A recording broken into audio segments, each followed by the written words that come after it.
Hey hi guys, welcome back to my channel.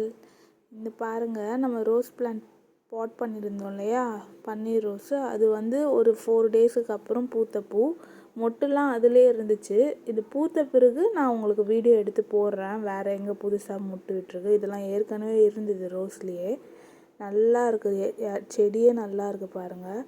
நீங்கள் potting mix நான் எதுவும் பெருசாக பண்ணலை. இதுக்கு நான் வெறும் இதில் என்கிட்ட இருந்த கார்டன் சாயில் வச்சு தான் நான் பாட்டிங் மிக்ஸ் போட்டிருக்கேன்.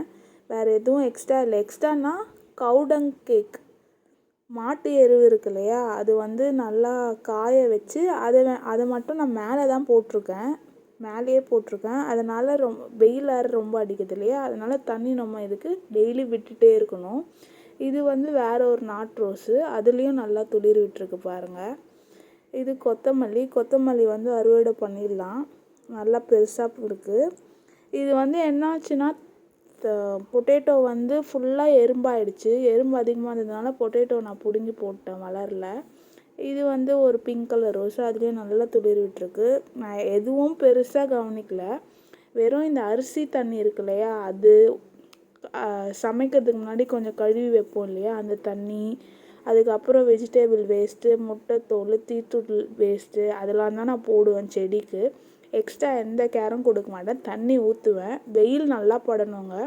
நம்ம ரோஸ் செடிக்கு அதிகபட்சம் ஒரு 5 ஹவர் ஆச்சு வெயில் நல்லா படணும். காலையில் இருந்து ஒரு சாயந்தரம் இல்லை ஒரு மதியான டைம்னா கூட ஓகே தான். ஆனால் மதியான டைம் ரொம்ப வெயில் இருக்கக்கூடாது. ஏன்னா வந்து இலை சுருங்க ஆரம்பிச்சிடும்.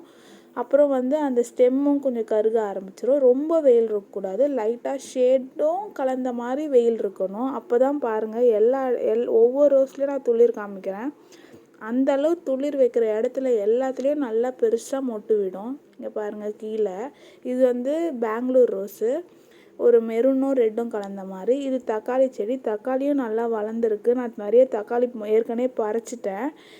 ஏன்னா வந்து இங்கே குரங்கு பிரச்சனை அதிகமாக இருக்குது. குரங்கு டக்குன்னு சாப்பிட்டுது. ஸோ அதனால் நான் பறிச்சிருவேன் க்ரீனாக இருக்கிறப்பவே. இதோட வீடியோ முடிச்சுக்கலாம்.